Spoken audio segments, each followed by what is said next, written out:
commencé la dernière des tables rondes sur les aspects sociétaux et de communication au temps du Covid. Je suis Alain Talon, doyen de la faculté des lettres. C'est à peu près le seul titre que j'ai à être ici, puisque je suis simplet en ce qui concerne les aspects médicaux et d'épidémie. Je suis un historien du XVIe siècle. La seule épidémie que j'ai jamais eu à étudier, c'est la syphilis, mais elle a eu un impact absolument considérable sur les sociétés européennes du XVIe siècle, et donc je pense que l'histoire peut apporter, et l'ensemble des sciences sociales peuvent apporter leur contribution à la crise sanitaire que notre société peut connaître actuellement. Et nous sommes donc deux à modérer.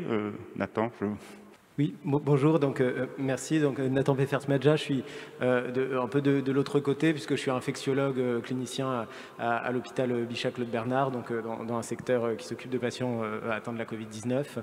Et donc voilà, accompagné par Monsieur Talon, je vais essayer de vous faire remonter les questions du public. Et donc nous passons tout de suite la parole pour une présentation des différents aspects historique et sociologique sur cette question des épidémies, en commençant par Isabelle Robin, maîtresse de conférence d'histoire moderne à la faculté des lettres de Sorbonne Université. Merci beaucoup. Effectivement, j'ai la place de l'historienne pour cet après-midi devant vous. Il y a beaucoup de choses à dire sur la question, évidemment, de ces épidémies. Et donc, j'ai choisi un angle un peu particulier, un peu limité aussi, vu le temps qui était imparti, qui est celui de la lutte contre la variole, qui est une des grandes épidémies de l'époque moderne, dont je suis spécialiste. Alors l'histoire de la lutte contre la variole au XVIIIe siècle, grâce à l'inoculation vers 1720-1740, puis grâce à la vaccination en 1796, qui ont procuré une immunisation aux individus qui étaient soumis à ces opérations, témoigne d'un très grand changement dans l'attitude face aux épidémies.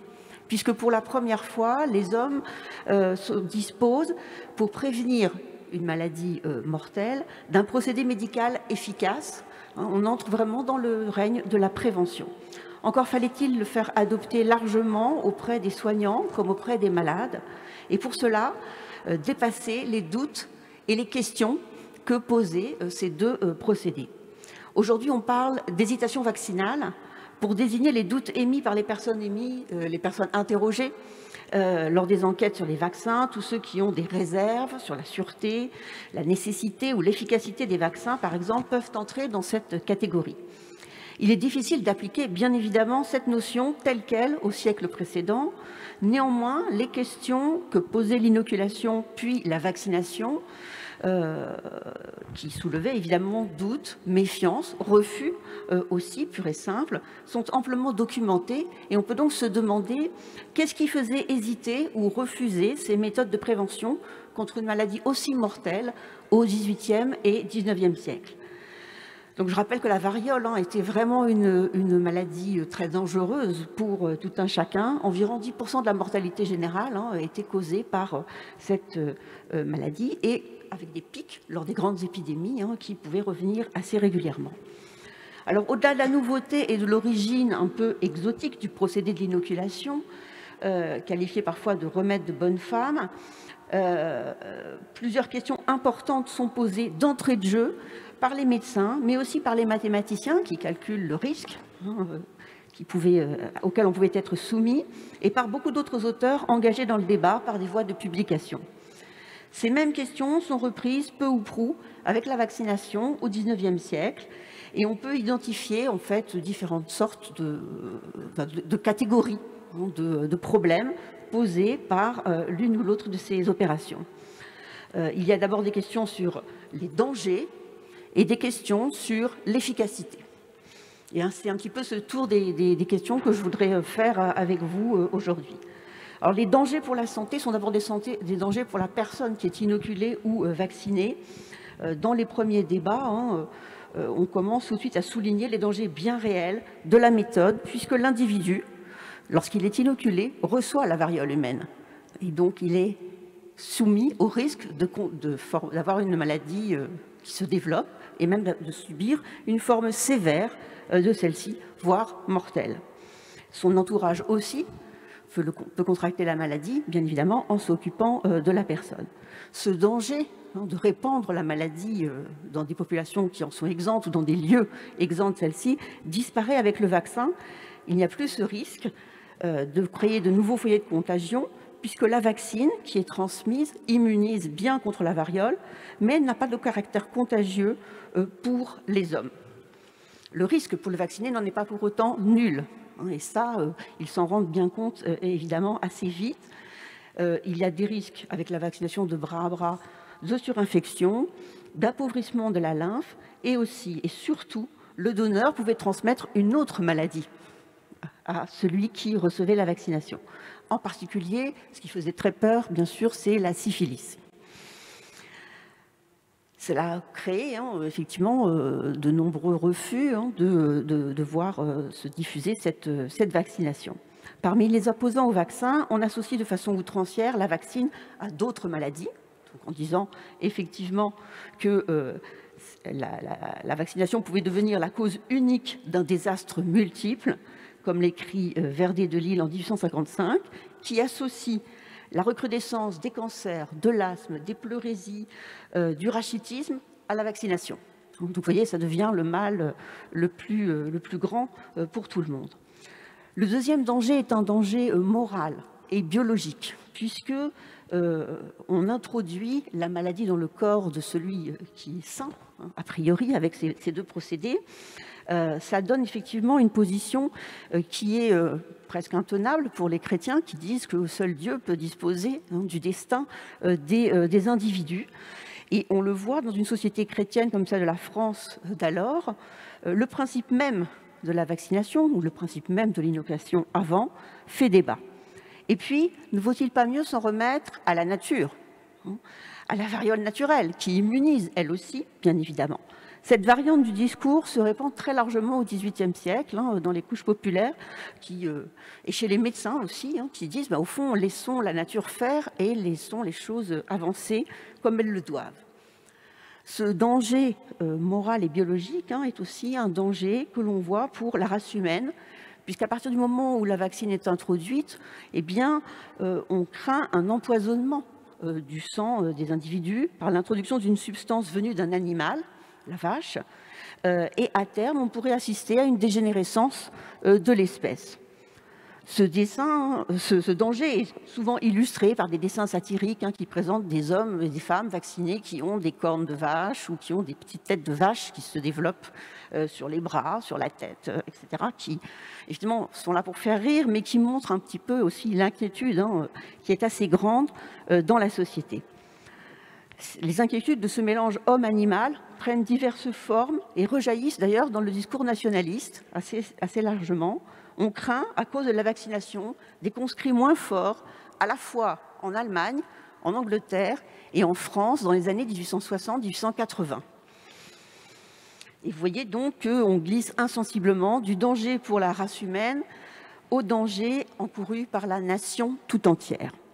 En contexte colonial, on aura aussi des questions sur ces dangers de la vaccination qui stérilisent et affaiblissent des populations et qui reçoivent ces vaccins d'une nation étrangère qui impose son autorité sur leur territoire. Après ces deux dangers importants qui sont bien repérés dans les textes, on peut s'interroger sur l'efficacité de ces deux opérations. En effet, dès le XVIIIe siècle, on se demande si l'inoculation immunise vraiment, si le vaccin au XIXe siècle immunise vraiment les individus. Les observations, par exemple, sur les vaccinés qui contractent la variole après un certain temps, interrogent bien évidemment les défenseurs et les opposants au vaccin. Le degré et la durée de la protection s'imposent dès le début du XIXe siècle comme des questions plus que pertinentes pour les tenants de la vaccination. Pour les opposants et pour tous ceux qui doutent ou hésitent, tous les exemples d'individus contractant la variole après avoir été vaccinés ne peuvent que les conforter ou les troubler encore plus dans leur croyance. Avec pragmatisme, on songe assez vite à revacciner les personnes au bout d'un certain temps, et certains États européens prennent des mesures au cours du XIXe siècle dans ce sens. Ça a été fait en particulier dans l'armée prussienne avant 1870, et on s'est rendu compte des résultats au moment de la guerre, puisque seulement 459 soldats allemands sont morts de la variole contre 23 500 Français, pour des armées à peu près semblables en nombre d'hommes. Donc il y avait un effet qu'on pouvait constater effectivement empiriquement. On l'a compris à l'énoncé des dangers. Chez les adversaires, on s'aventurerait plutôt à pronostiquer la hausse des maladies et la hausse de la mortalité avec la vaccination, plutôt que le recul de cette mortalité par la variole. Pour autant, les États se sont engagés dans des campagnes de vaccination assez importantes au XIXe siècle, en essayant de s'impliquer fortement pour diffuser cette pratique et lutter véritablement contre les épidémies. Mais si le vaccin est administré à un grand nombre, il doit avoir des effets sur toute la population. C'est l'hypothèse de départ, bien évidemment. Et on peut espérer que les enfants mourant moins de la variole, eh bien, la population générale va croître de manière plus nette, puisqu'ils atteindront l'âge adulte. Mais si pour stopper cette épidémie et réduire la mortalité, on doit envisager d'immuniser le plus grand nombre, peut-on exercer le risque de l'inoculation ou du vaccin au nom du bénéfice pour la collectivité? Cette question complexe est posée dès le début du XVIIIe siècle. Elle oppose deux logiques.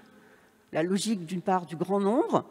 On se place au niveau de la population, et là, on peut dire qu'effectivement, on tire un profit de l'immunisation collective, et on pourrait déclarer alors, avec la condamine, au milieu du XVIIIe siècle, la nature nous décimait, l'art nous millésime. Et c'est effectivement le résultat obtenu, plutôt à la fin du XIXe siècle d'ailleurs, avec la vaccination qu'au XVIIIe, mais les probabilités et les calculs de la condamine sont une réflexion théorique sur les effets possibles d'une immunisation collective. Soit on se place au niveau de l'individu et de sa famille. Et à ce moment-là, au-delà des chiffres globaux qu'on peut connaître ou ne pas connaître d'ailleurs, ce qui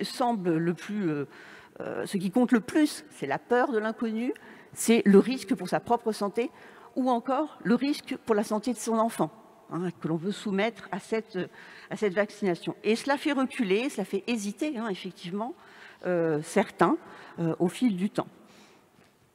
Les questions et les doutes soulevés par l'inoculation puis par la vaccination ont constitué des freins, très certainement, à sa diffusion dans l'ensemble de la population. La permanence de certains de ces arguments contre ou des dangers que l'on suppose ou que l'on présente comme ceux qui découlent de la vaccination, la permanence de ces arguments est assez remarquable, et c'est d'ailleurs un point tout à fait intéressant que de suivre les modifications de ces arguments au fil du temps. Dès les premiers temps d'inoculation, la responsabilité individuelle et le bénéfice collectif sont portés sur le devant de la scène par les partisans et par les opposants, et c'est un débat presque sans fin et difficilement conciliable d'ailleurs, puisque les logiques sont littéralement opposées.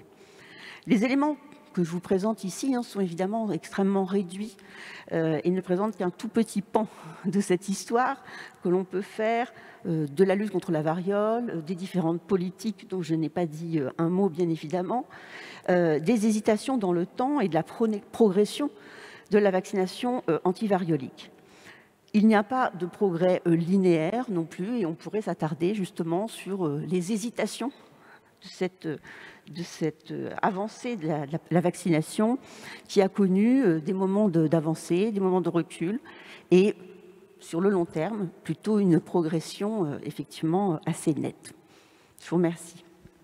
Merci beaucoup Isabelle. Si je me souviens bien, Louis XVI s'était fait inoculer, ça lui a pas réussi.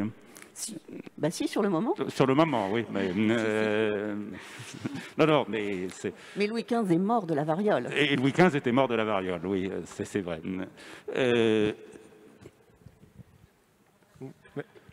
Oui, merci. Donc, Je vais passer la parole à Madame Lequy-Laurier, qui est maître de conférence en droit privé à l'Institut droit et santé de l'Université de Paris et qui va nous présenter son intervention autour de la responsabilité médicale et de la vaccination. Bonjour à tous. J'espère que vous m'entendez, ça a l'air de marcher. Je tiens tout d'abord à remercier les organisatrices de cet événement et vous prie de bien vouloir m'excuser pour cette intervention à distance. Alors, plus précisément, en fait, je vais vous parler du débat autour du passeport vaccinal. Alors, j'ai un PowerPoint, je ne sais pas si les diapos sont diffusés. Ils peuvent l'être. Voilà, peut-être la première page, s'il vous plaît. Première slide. Alors oui, quelques propos introductifs rapides pour recontextualiser peut-être un peu les choses. Alors de quoi parle-t-on lorsque l'on fait référence au passeport vaccinal? Alors il s'agit d'un document qui serait délivré aux personnes vaccinées contre la Covid et qui permettrait effectivement d'avoir accès à un certain nombre de services et de lieux, ce qui ne manque pas de poser la question de l'opportunité de subordonner la jouissance de certains droits à précisément l'obtention d'un tel passeport vaccinal. Alors ce passeport est présenté par certains comme un sésame, effectivement, en ce qui permettrait aux citoyens vaccinés de retrouver une vie normale, hein, effectivement, ou presque, de profiter des théâtres, cinémas, musées, concerts, bars et restaurants. Ces citoyens pourraient également voyager plus facilement. Alors, pour ces partisans, le passeport vaccinal permettrait ainsi, pour reprendre les propos de certains, de soulager certains secteurs de l'économie et soulager la charge psychologique engendrée par les privations de liberté. Autrement dit, le bien-être économique, social et psychique du pays en dépendrait, selon certains tout du moins. Alors, il se trouve que, d'après une enquête réalisée par l'IFOP, que vous voyez à la slide suivante,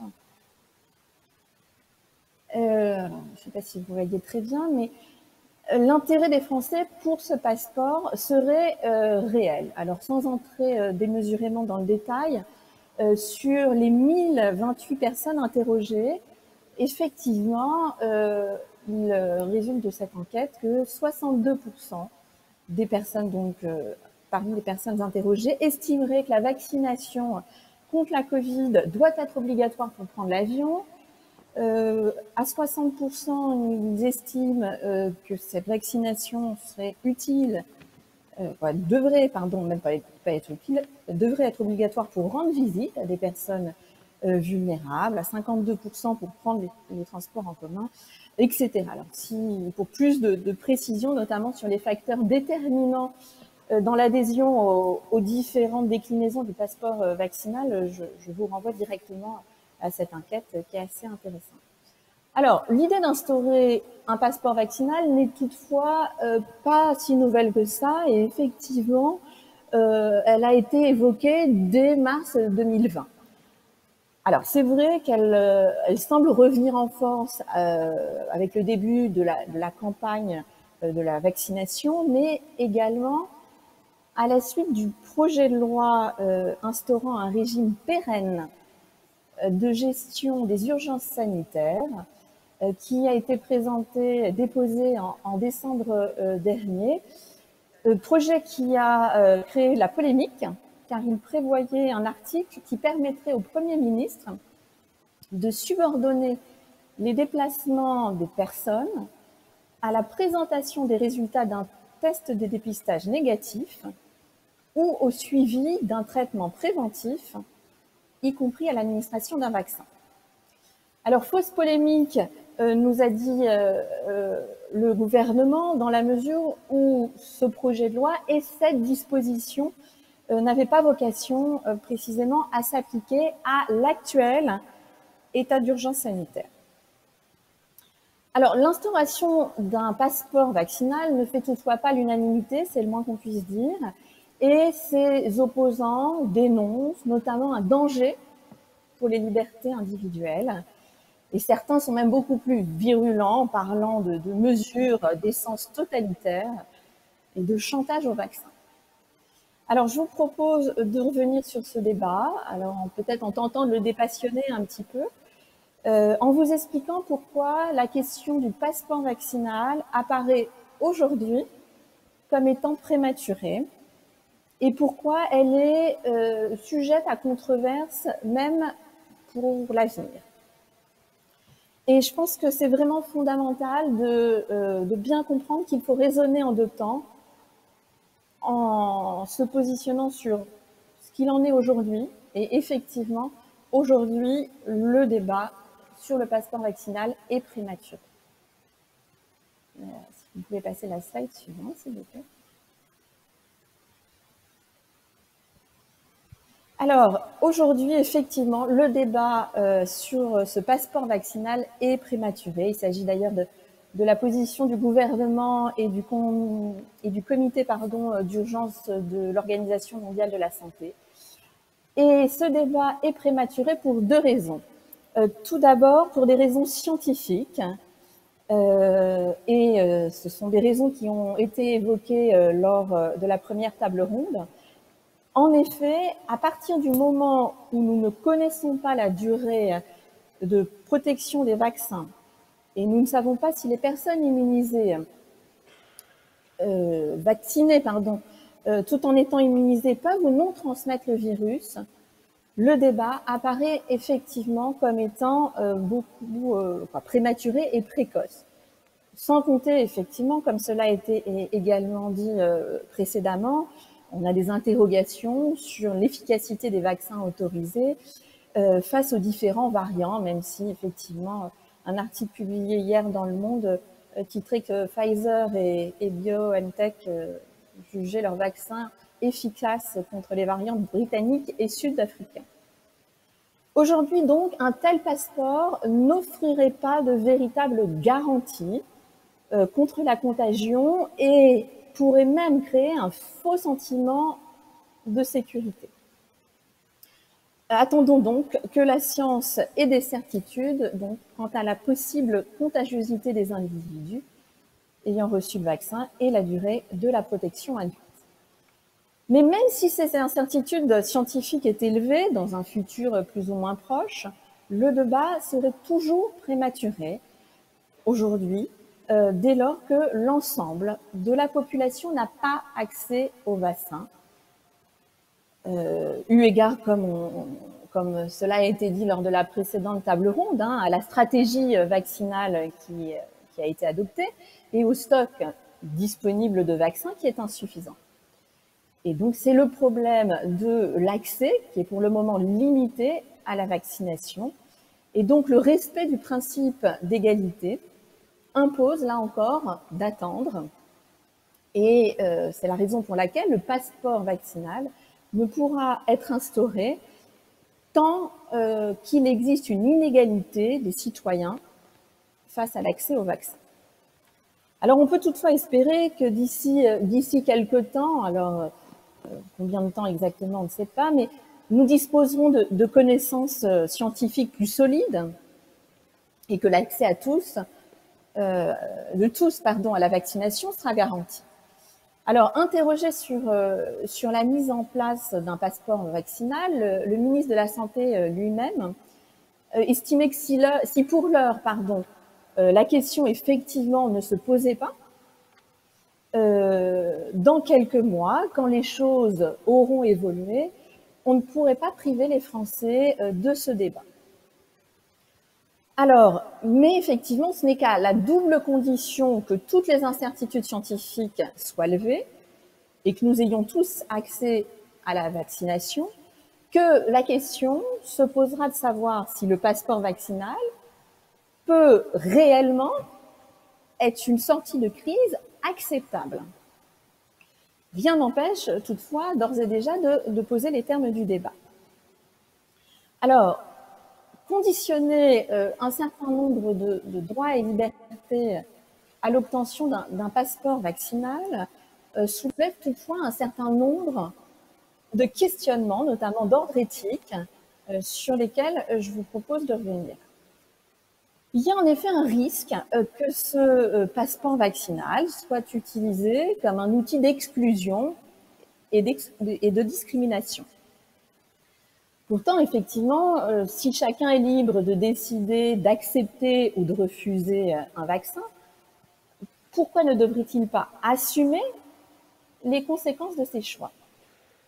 Alors, ce raisonnement de prime abord paraît assez séduisant, mais le risque est toutefois bien réel de conduire à une segmentation de la population, entraînant une discrimination entre les personnes vaccinées et celles qui refuseraient la vaccination.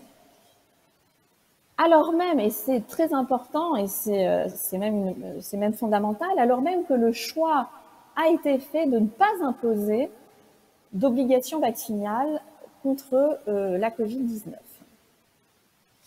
Alors, c'est vrai qu'à partir du moment où cette vaccination est simplement recommandée, même si elle est fortement recommandée, comme l'a rappelé le professeur Fischer, il nous semble difficile de sanctionner, puisqu'indirectement c'est bien ce à quoi cela aboutit, de sanctionner le refus opposé par certains à la vaccination.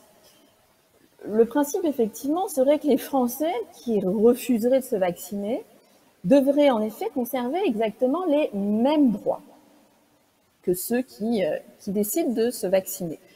Et on ne peut absolument pas raisonner, comme le font pourtant très largement les personnes qui interviennent notamment sur les plateaux télévisés, on ne peut absolument pas raisonner par rapport aux obligations vaccinale infantile qui conditionne effectivement l'accès en crèche ou à l'école, ni même par rapport aux obligations vaccinales pour les professionnels de santé. Un tel raisonnement est précisément erroné car on confond vaccin obligatoire et vaccin recommandé. Certains considèrent d'ailleurs que la création d'un passeport vaccinal reviendrait à créer une obligation vaccinale. Parce qu'effectivement, juridiquement parlant, il faut en principe d'abord décider qu'un vaccin est obligatoire pour décider ensuite qu'il y a des sanctions pour ceux qui ne se font pas vacciner, qui refusent de se faire vacciner. Et il me semble dès lors que d'octroyer de tels effets au passeport vaccinal nécessiterait de changer le statut de la vaccination contre la Covid en la rendant obligatoire. Ce qui ne manquera pas de poser d'ailleurs d'autres difficultés et serait susceptible de poser le problème de l'acceptabilité donc de la vaccination qui deviendrait alors obligatoire. Il n'en reste pas moins vrai. Oui, juste, comme on est un peu contraint par le temps, si vous pouvez peut-être conclure la présentation, je suis désolé.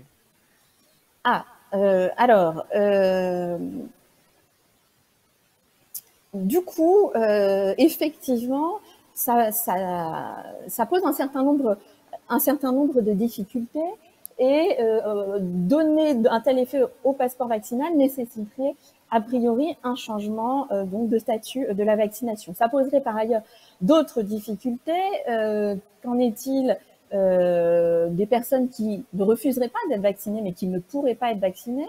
Est-ce qu'on leur permettrait malgré tout de bénéficier malgré tout de ce passeport vaccinal si celui-ci devenait obligatoire?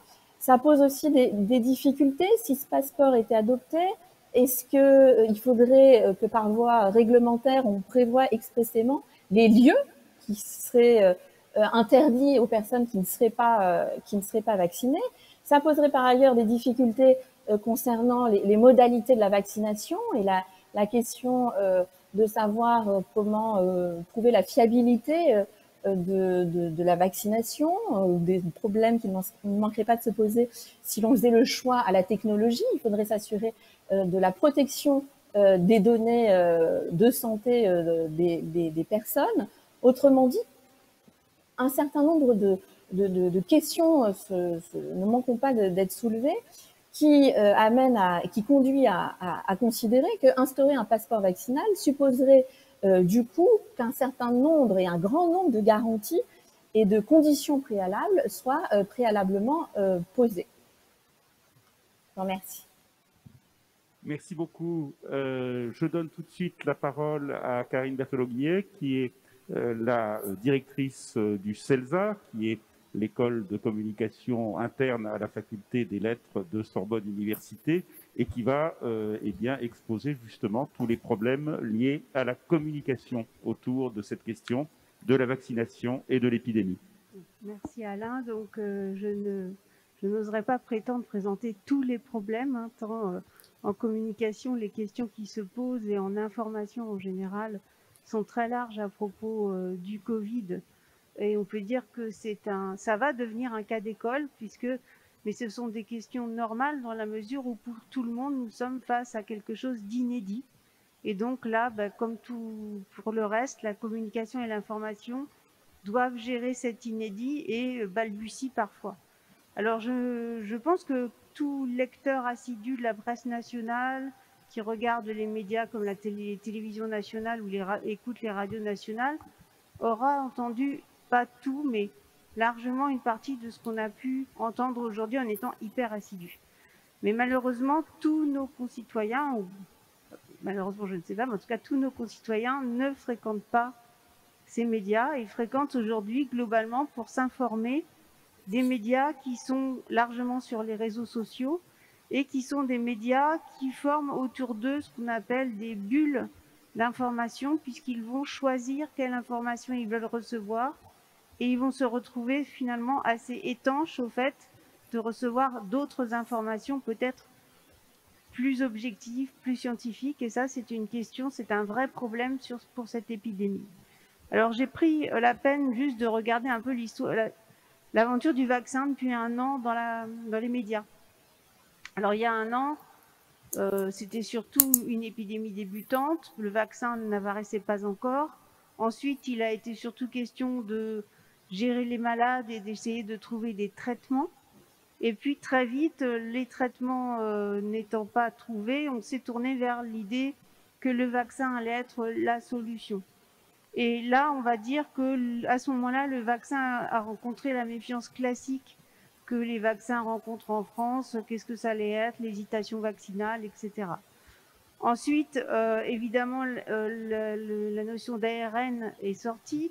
Et là, les gens ont eu l'impression de se retrouver face à un ovni, hein, donc face à un vaccin tout neuf, alors qu'on a appris aujourd'hui et par ailleurs que c'est une technologie qui a déjà plusieurs dizaines d'années d'essais, que nos enfants avec rubéole, oreillon et rougeole, je pense, sont vaccinés avec un vaccin de ce type-là, et que de ce fait, c'était pas du tout une technologie nouvelle, mais les médias souvent la présentent comme quelque chose de nouveau, et quand c'est nouveau, on se dit, mon Dieu, je vais être un cobaye, que va-t-il se passer?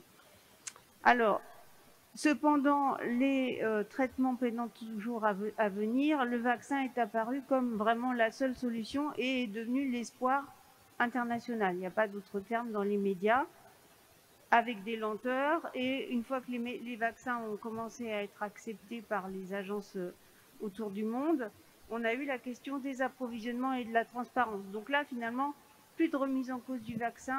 On est vissé sur les chiffres, savoir la transparence, est-ce que tout arrive, quand, quel pays. On voit des questions aussi d'arguments nationalistes ressortir autour des vaccins, comme on a vu l'importance aussi de vacciner internationalement.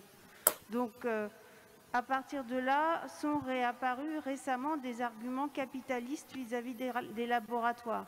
Quand on a cru que certains laboratoires allaient laisser la loi du marché primer sur des contrats passés, etc.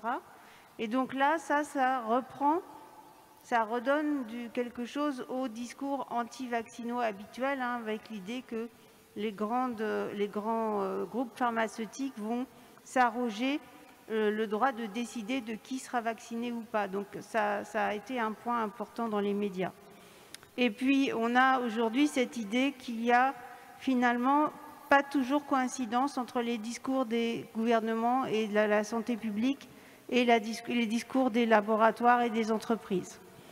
Donc aujourd'hui, on est dans un domaine où on est plutôt en cas d'urgence vaccinale, l'idée d'accès vaccinal.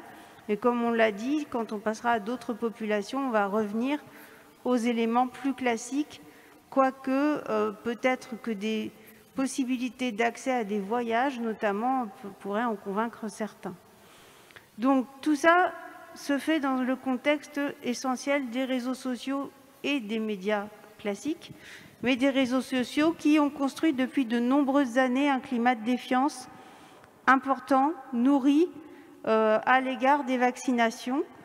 Et les gens s'enferment dans ce que les professionnels appellent des bulles de filtre, c'est-à-dire qu'ils décident de ce qu'ils veulent recevoir, du type d'information qu'ils acceptent d'avoir dans leur mur, sur leur mur Facebook par exemple, ou sur Twitter.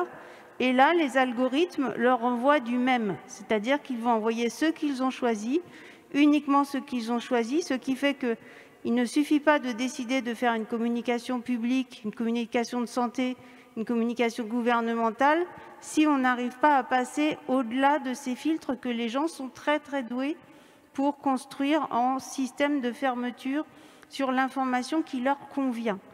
Et donc dans ce cadre-là, ça c'est un point extrêmement important aujourd'hui. Alors, pour les collègues, le collègue gériatre, les seniors ne font pas partie de ce système. Ils regardent encore beaucoup le journal de 20 h, heureusement. Et donc, ce sont les seuls à échapper, on va dire. Oui, ils sont peut-être les seuls à regarder encore le journal de 20 h, je ne sais pas. Non, je ne dirais pas ça. Par ailleurs, un point important, c'est que finalement, le Covid, tout le monde s'attendait Alors j'ai discuté avec beaucoup de professionnels qui interviennent dans l'école, dans la communication publique. Ils s'attendaient à ce qu'il y ait des grandes campagnes gouvernementales. Et même l'État se devait de très grandes, très fortes campagnes gouvernementales qui n'ont pas eu lieu. Il y a des messages qui passent, hein, mais pas de grandes campagnes d'ampleur. Et je pense qu'elles n'auront pas lieu, parce que là, on est à un moment où l'État prend tellement en compte la méfiance, le système de fermeture des réseaux sociaux, que l'État lui-même dit, ben voilà, il faut que la société civile prenne le relais sur cette communication. Et c'était notamment l'objet du mail de vœux du service d'information du gouvernement, disant maintenant il faut que vous nous aidiez, il faut que vous preniez la main avec nous pour aller plus loin dans la communication autour du Covid, puisque l'État ne peut pas seul faire ce travail de communication. Donc ça veut dire que on est face à un système aussi où même et là on voit une première, même si c'est encore l'État, on voit le Conseil économique et social et de l'environnement qui s'est emparé de la question en envoyant très récemment un questionnaire par mail sur êtes-vous anti-vaccin, pro-vaccin, êtes-vous en hésitation, et tout un système de questionnement sur pourquoi les gens sont en hésitation, etc. Donc on voit que des instances qu'on n'attendrait pas forcément s'insèrent dans ce système très important. Alors, qu'est-ce qui se passe sur Internet? En fait, il se passe que face aux experts que nous sommes et que les médias traditionnels sont, et que les journalistes spécialisés dans le domaine de la santé sont également, vient en importance ce qu'on appelle les proto-experts, qui se présentent souvent comme des lanceurs d'alerte, qui se présentent également comme avec une forte rhétorique de l'engagement et du risque, et qui souvent prennent le pas parce qu'ils apparaissent, et le lanceur d'alerte, c'est quelqu'un dont la figure est très très positive dans l'imaginaire numérique actuel. Donc ils prennent le pas en fait sur des rhétoriques plus scientifiques, classiques, d'objectivité, comme celles qu'on a pu développer aujourd'hui, mais qui sont moins attractifs pour toute une population et tout un public. Là où ils se rejoignent, c'est sur la rhétorique du risque. Et ce qui fait qu'à l'heure actuelle, il y a quand même, pour le vaccin, quelque chose de positif qui se passe, c'est qu'au niveau de la rhétorique du risque, auparavant, les médias classiques, les experts n'avaient guère que le fait d'agiter l'épidémie. Malheureusement pour nous, l'épidémie est là, donc elle n'est plus à agiter, elle elle est vraiment perceptible.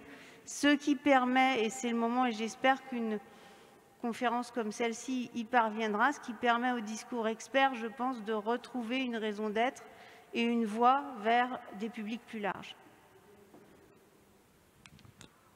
Merci beaucoup, Karine. Et en effet, dans cette espèce de culture de la défiance qui est tout à fait perceptible face à l'épidémie et au discours scientifique, il est essentiel, en effet, qu'on ait un relais. Et c'est là où, évidemment, les journalistes ont un rôle essentiel. Et donc, c'est maintenant à votre tour d'initier le débat.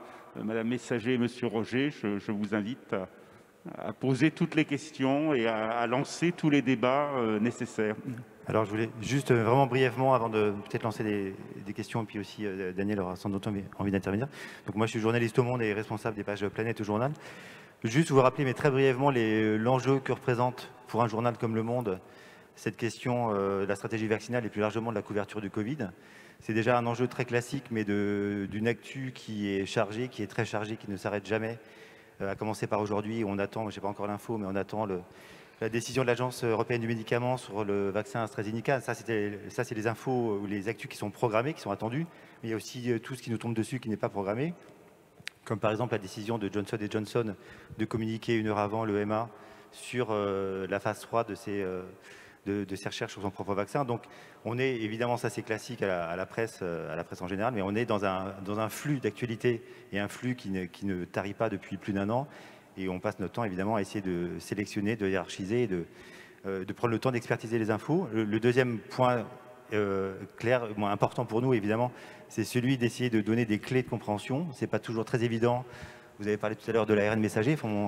C'est pas évident de raconter d'une phrase ou deux ce que c'est que l'ARN messager. Donc nous, c'est bien, on a de la place, on peut faire des doubles pages. Ce que c'est que la protéine spike, quels sont les enjeux pour les différentes classes d'âge, etc. Donc ça, c'est un autre enjeu classique. Et le troisième point, c'était juste, je voulais juste vous le signaler, c'est que du coup, ça nous oblige et ça nous a obligé au Monde à se réorganiser. Alors, il y a des couacs. Je ne vous dis pas que la situation est totalement idyllique au journal, mais ce qui est intéressant, c'est qu'en fait, cette pandémie a mis en tout cas le service Planète et Science, puisque les deux services sont adossés, un peu au centre du jeu. Et en fait, on s'est retrouvé dans une situation où une grande partie du journal s'est mobilisée pour couvrir avec nous, y compris des transferts, peut-être provisoires, mais de journalistes qui avant travaillaient sur le sport ou la culture et qui sont spécialisés et qui maintenant travaillent pour le collectif évidemment, mais sur cette couverture du Covid et sur ces questions vaccinales. Ce que je peux ajouter par rapport à mon confrère du Monde qui, lui, il a de la chance parce qu'il a de la place pour écrire des choses. C'est formidable, toutes ces lignes qu'on peut lire dans Le Monde et dans la matinale du Monde. Moi, en tant que responsable santé et chef d'un service santé-sciences, c'est de la radio. Vous écoutez sans doute la radio. Vous savez qu'un papier, un texte radio, un reportage, ça fait dans un journal autour de 1 minute, 1 minute 15. Vous voyez comment on peut raconter ce que c'est que Spike, ARN messager, tous les nouveaux vaccins en 1 minute, 1 minute 15. Donc c'est à ça qu'on a été confrontés, nous, et moi je parle en tant que journaliste radio. On a été face à une responsabilité énorme. Énorme parce qu'il fallait rendre compte de sujets quand même éminemment compliqués sur un temps réduit, tout en ne tranchant pas l'information, en ne réduisant pas l'information. Vous savez que tout ce qui est réducteur est trompeur. Donc à chaque fois, on est dans l'obligation de donner une information vérifiée, recoupée, comme tout bon journaliste se doit de le faire, mais en même temps de la réduire. Et c'est ça notre problème principal en radio. Et je dois souligner, alors nous aussi on s'est réorganisé. Moi j'ai un service évidemment formidable, même s'il est beaucoup moins nombreux que mes confrères du Monde, mais on y arrive quand même. Là où ça a été compliqué, je ne sais pas si ça fait partie du débat, mais on a eu beaucoup de mal, nous, quand même, à s'appuyer sur des informations officielles. Tout du moins lors de la première vague. C'était extrêmement difficile d'obtenir des informations du gouvernement, des agences sanitaires. On avait beaucoup de mal à obtenir des retours. Ça s'est arrangé, je tiens à le dire, ça s'est arrangé depuis. Et sur quoi on s'est appuyé? On s'est appuyé sur notre réseau de médecins. Et là, je trouve en revanche que la connexion journaliste-médecin, elle s'est extrêmement bien faite. Alors, vous l'avez vu, il y avait plein de médecins sur les plateaux, plein de médecins partout, mais c'était c'était éminemment nécessaire parce que sans eux, nous journalistes, je ne suis pas médecin, j'ai beau travailler sur la santé depuis un certain temps, je ne suis pas médecin, je ne suis pas épidémiologiste, mais, comme dirait M. Piarou, non, je suis journaliste. Et donc, on a besoin de s'appuyer sur des réseaux de médecins qui ont bien répondu. Et ça, c'était vraiment l'essentiel parce qu'on avait la responsabilité de transmettre cette information. Il fallait qu'on la transmette en s'appuyant sur des experts. Et je les remercie. Il y a M. Piarou ici, Mme Launay. Vraiment, c'est des gens qui, entre autres, répondent éminemment à nos questions. Voilà. C'est ça qu'on pouvait poser en termes de difficultés d'information. Il fallait répondre à tout. Il faut répondre à des questions. Tu le disais, ça arrivait en permanence. Hein. C'est comme vous, les médecins, vous étiez en permanence dans un tourbillon de recherche, d'informations, en particulier l'année dernière sur les traitements. C'était monumental, tous les essais qui se lançaient sur les traitements. À chaque fois, il fallait rendre compte de ça. Et heureusement qu'on a pu créer ce lien, nous, journalistes santé, avec le réseau de médecins, pour, j'espère, pouvoir fournir une information de qualité, même si en radio, elle est toujours un petit peu réduite. Heureusement qu'on a quelques émissions comme le téléphone sonne chez nous à France Inter, où on peut parler un peu plus longuement. Et si je peux ajouter juste une petite chose qui est, à mon avis, une autre problématique et qui peut peut-être engendrer quelques questions, je ne sais pas, mais c'est aussi, moi, ce que je constate, c'est une sorte d'accélération du temps de la science. Enfin bon, moi, je me retrouve avec des collègues, donc moi, je suis à la base plus sur le prisme environnement, mais évidemment tout est lié et c'est très intéressant de passer mes journées maintenant à discuter avec les collègues du service sciences. Et d'ailleurs, on l'a un peu raconté dans le journal, peut-être pas assez, mais c'est vrai qu'on n'a jamais eu autant de préprint. On demande et nous, on est en permanence pris dans une sorte d'injonction un peu contradictoire, parce qu'évidemment, vous pouvez imaginer que la direction du journal, ce qui est tout à fait légitime, nous dit écoutez, pour demain matin, il faut que nous fassiez une double page sur AstraZeneca et nous expliquer cette saga particulière en Angleterre, etc. Mais nous, évidemment, on a besoin de prendre un peu de notre temps, de se poser, d'appeler, comme tu le disais, Daniel, des experts, de croiser les regards. Mais ça veut dire qu'il faut... on est un peu parfois, ou souvent, je ne sais pas si ça se voit ou si ça se lit, mais sur le frein, parce que ces histoires sont très compliquées à raconter et il faut parfois essayer de prendre un petit peu de recul. Et moi, j'ajoute juste, pour l'anecdote, juste 2 secondes, c'est ce que Simon est obligé de faire du jour pour le lendemain. Nous, on est obligé de le faire du matin, 9h, pour le journal de 13h, parce qu'on a vu que le sujet était tellement formidable dans le monde qu'on voudrait la même chose, mais en 3 heures, évidemment. Merci beaucoup pour ces éléments intéressants. Je vais vous poser quelques questions qui vont revenir sur certains des thèmes qu'on a abordés. Peut-être la première pour Mme Berthelot-Guillet, c'est comment parler de la vaccination avec les plus réfractaires, les indécis, les indécises, les publics vulnérables, voire les complotistes, et peut-être comment pénétrer cette bulle de filtre dont vous nous parliez. Je n'ai pas la solution. C'est du domaine de la croyance. Et c'est très complexe. Peut-être du côté médiatique, est-ce que vous avez, quelles sont les pistes envisagées? C'est vrai qu'il y a des sites qui se tournent beaucoup vers la désinformation, hein, on le constate, et qui ont une grosse audience, notamment sur les réseaux sociaux. Quelles sont des pistes envisagées ou de... Nous, on essaie de faire un travail, alors parce que là, j'ai parlé peut-être un peu trop du journal papier, mais évidemment, Le Monde, c'est le print autant que le web, et d'ailleurs, le web est devenu maintenant en termes d'audience, la partie la plus conséquente du journal. On n'est pas là pour se mettre dans la roue de toutes les infos qui circulent et parfois des fake news. On essaie de les décrypter du mieux qu'on peut. Enfin bon, peut-être pas amorcer le sujet de Raoult là maintenant, ça va être peut-être un peu short, mais non, mais il y a plein de sujets intéressants, puisqu'évidemment il y a toujours une trace, un point de départ qui est intéressant, et puis après qui est exploité à des fins diverses. On essaie de faire ce travail de décryptage. Juste sur la défiance, moi je n'ai pas d'éléments de réponse non plus. On voit que les chiffres évoluent, qu'on essaie d'expliquer que cette défiance, elle s'inscrit un peu dans le temps, en tout cas en France, parce qu'il y a tout un historique français ou européen de campagnes vaccinales qui parfois se sont mal passées, avec parfois des vrais ratés, et parfois d'ailleurs aussi des rumeurs sur certains vaccins qui marchaient plus que ce qu'on pouvait en penser. Donc nous, on essaie simplement de trier un peu de faire ce travail de tri, de décrypter les choses, quoi. Merci. Je vais me tourner peut-être vers nos collègues historiens pour une question. Dans quelle mesure la lutte contre la crise sanitaire de la Covid-19 peut-elle être comparée aux autres manières d'aborder les épidémies dans l'histoire ? C'est assez complexe parce que vous m'emmenez sur un terrain qui est extrêmement contemporain, qui n'est pas du tout le mien. On peut toujours trouver des parentés dans les argumentations des gens qui sont contre la vaccination ou qui prennent peur. On a établi aussi un certain nombre de liens, évidemment, avec l'histoire de la quarantaine, en rappelant les origines des quarantaines en Italie, contre la peste, dans les ports, les cordons sanitaires, etc., qu'on a réadapté d'une certaine manière en organisant le confinement. Donc il y a des choses comme ça qui sont... On peut tirer quelques fils, bien évidemment, mais la comparaison ne peut pas aller jusqu'au bout, je dirais, bien évidemment, ou alors elle doit se faire, à mon sens, non pas avec les épidémies que je connais un petit peu, qui sont les plus anciennes, donc les pestes, la variole, mais plutôt avec les épidémies du XXe siècle, des années 60, des années 50, où il y a eu effectivement des épidémies qui peut-être avaient plus de parenté et qui ont été combattues totalement différemment. Enfin, ça ne s'est pas du tout passé de la même façon. Il n'y a pas eu de confinement, il y a eu beaucoup moins d'informations d'ailleurs sur ces épidémies. Donc je crois que c'était plutôt sur ce qui s'est passé dans la fin des années 60 qu'il faudrait comparer plutôt qu'avec des épisodes très anciens.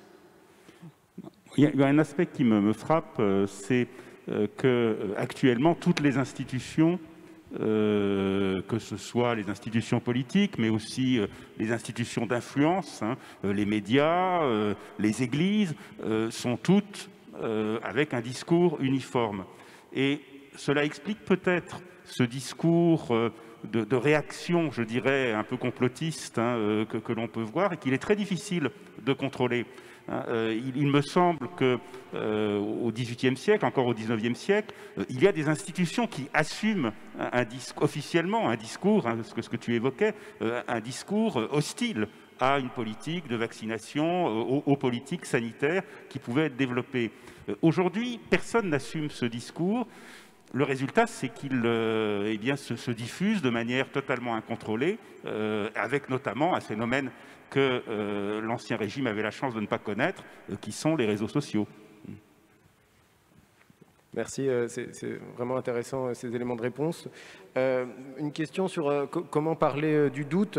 Donc, quelqu'un nous demande, est-ce qu'en parlant des doutes, notamment sur la capacité des vaccins à éviter la transmission, puisqu'on sait que beaucoup de données actuellement concernent l'efficacité pour prévenir la maladie, est-ce qu'en parlant trop des doutes, est-ce qu'on ne favorise pas finalement ces peurs autour de la vaccination? Est-ce qu'en termes de communication, il faudrait parler différemment de ces doutes? Alors, moi, je pense qu'il est indispensable d'évoquer ces doutes. Je pense qu'en étant trop affirmatif, c'est évidemment en étant trop affirmatif qu'on ouvre la porte de la suspicion, parce qu'une affirmation qui aurait été valable un jour, on l'a vu depuis le début de l'épidémie, elle ne le sera peut-être plus quelques mois plus tard. Et si on n'a pas, à ce moment-là, évoqué quelques doutes, évoqué une transparence nécessaire, on se reprendra la porte en boomerang et on se retrouvera avec des gens qui nous diront à juste titre « mais vous avez dit ça il y a quelques mois et maintenant vous dites le contraire ». Et cette phrase qu'on entend quand même depuis le début de l'épidémie en permanence, « on entend tout et son contraire ». Non, je ne pense pas qu'on puisse dire « on entend tout et son contraire ». On a entendu des choses à un moment donné parce que l'état de la science les indiquait comme telles à un moment donné, et on en a entendu d'autres parce que la science avait évolué. Donc je pense que c'est indispensable d'évoquer ces doutes.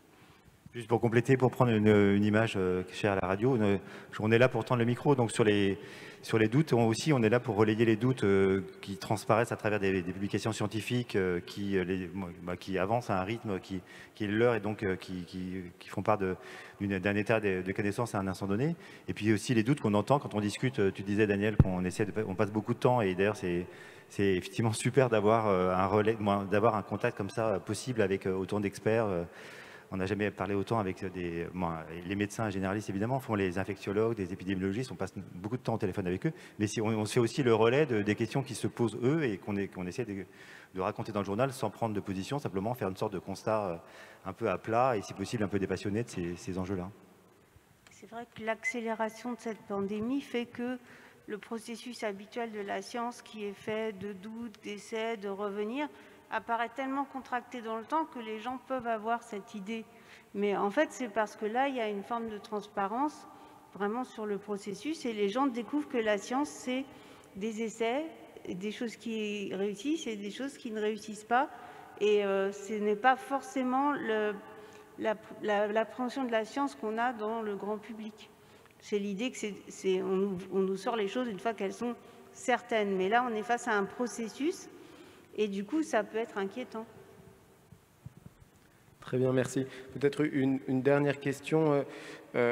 Quelqu'un demande, en dépassant un peu le cadre du discours sur la vaccination et même, je dirais, de la Covid, est-ce que l'école peut jouer un rôle en avançant sur les thématiques de la pensée critique, de l'approche scientifique, de ces questions de doute et de la façon de construire la science, comme vous le dites?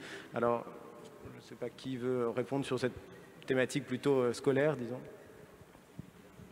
Je crois que oui, c'est évident que l'éducation nationale et l'enseignement supérieur ont un rôle majeur. Toute approche critique et positive dans un contexte de crise, c'est le meilleur moyen de justement sortir de l'urgence de la crise et de prendre un petit peu de recul vis-à-vis des discours de panique qui sont ceux qui viennent naturellement devant une crise sanitaire. Bon, je crois honnêtement d'ailleurs qu'il ne faut pas exagérer les choses. Le sentiment de doute, de panique, il est très relatif. Et peut-être qu'il est un peu amplifié par justement des phénomènes nouveaux comme les réseaux sociaux. Mais je crois quand même que la société française, et justement parce qu'elle est structurée par ces institutions d'éducation, elle réagit quand même à cette crise sanitaire. Tout à fait. Merci beaucoup. Je crois que cette table ronde et les autres interventions montrent le rôle que vous avez souligné des universités dans le partage de la connaissance. Et donc, je vais passer la parole pour la suite. En tout cas, en vous remerciant pour votre intervention. Vous avez montré, je crois, également tous les liens qu'il y avait entre la science, la médecine et le monde de l'information. Je crois qu'on a découvert beaucoup de choses au cours de cette crise. Je demande pour la conclusion aux doyens Bruno Rioux, Xavier Jeunemaître, Philippe Rusniewski de venir avec le professeur Autron et Odile Launay pour la conclusion. Et nous nous retrouverons dans quelques minutes à la fin de cette rencontre.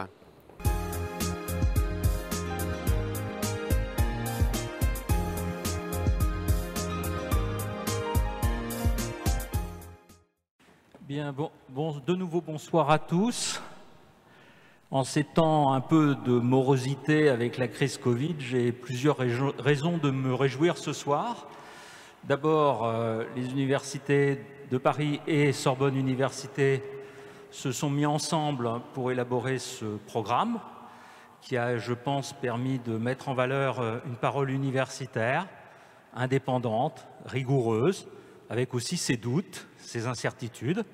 Et cette parole universitaire, comme vous avez pu le voir, ce n'était pas qu'une parole médicale, mais de l'ensemble des sciences médicales, biologiques, sciences humaines et sociales, et c'était aussi quelque chose d'important. Dans l'après-midi, on a parlé d'accélération du temps, notamment pour faire des vaccins. Je constate que du côté de l'organisation de ce genre de conférences-débats, on a accéléré le temps, puisqu'en presque 3 semaines, c'est le moment où j'ai reçu un coup de fil de Brigitte Autran me suggérant cette solution-là. Il nous a fallu 3 semaines seulement pour monter ce qui d'habitude met de très nombreux mois pour réunir un panel de personnalités aussi expertes dans leur domaine et des domaines aussi divers. Donc il n'y a pas que les vaccins qui s'accélèrent, il y a aussi l'organisation des conférences débats, avec un petit regret, puisque c'est resté en distanciel et que je suis malheureusement devant un amphi assez vide. On espère que la fin de la crise Covid permettra de retrouver des amphis pleins. Je voudrais dire aussi que l'autre contentement, c'est la qualité de ce qui a été dit, de ce qui a été débattu. J'espère que, c'est mon espoir ce soir, que tous nos auditeurs auront apprécié, et je les invite, s'ils ont apprécié ces débats et ces exposés, à diffuser le lien qui permet de suivre ces débats demain et après-demain, puisqu'ils ont été enregistrés.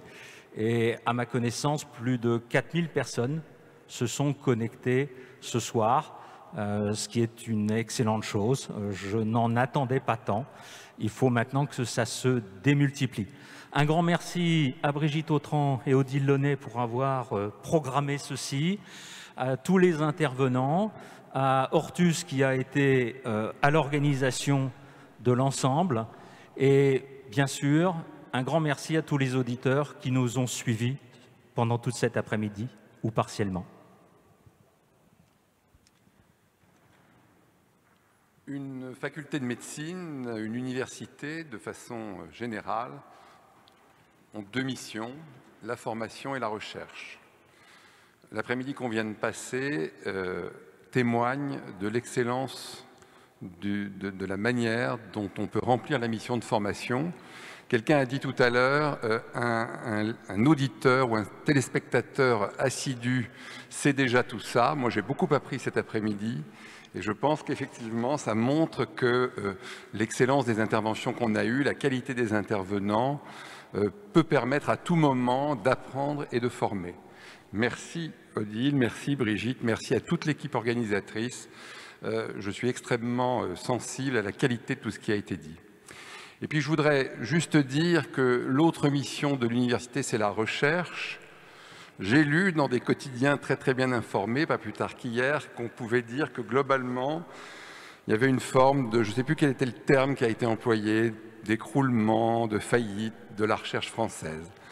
Il a été aussi dit cet après-midi que l'échec de la recherche, ça existait.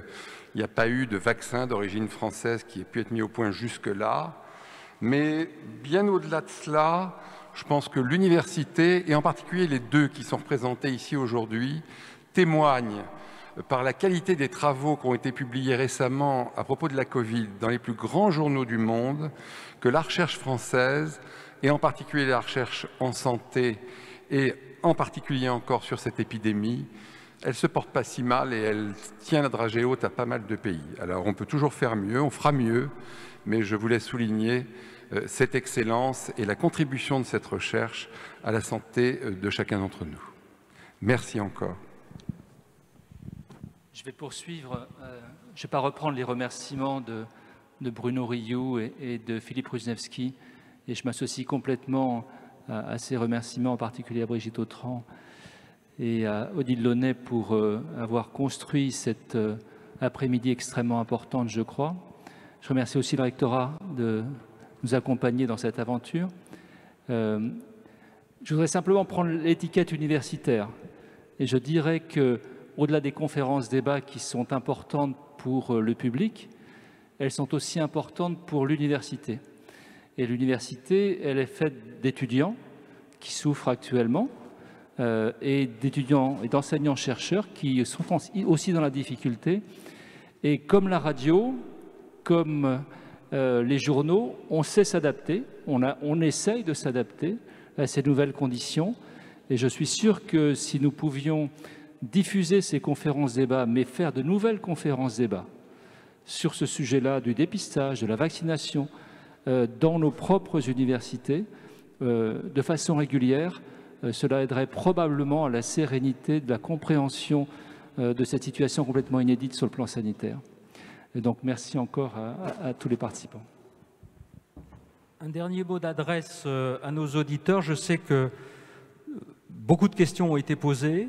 Peut-être toutes les réponses n'auront pas été apportées. On va s'efforcer d'apporter des réponses aux questions qui n'auront pas été complètement abordées et de vous donner accès sur l'Internet de façon à ce que ça puisse compléter ensuite tout ce qui s'est passé cet après-midi.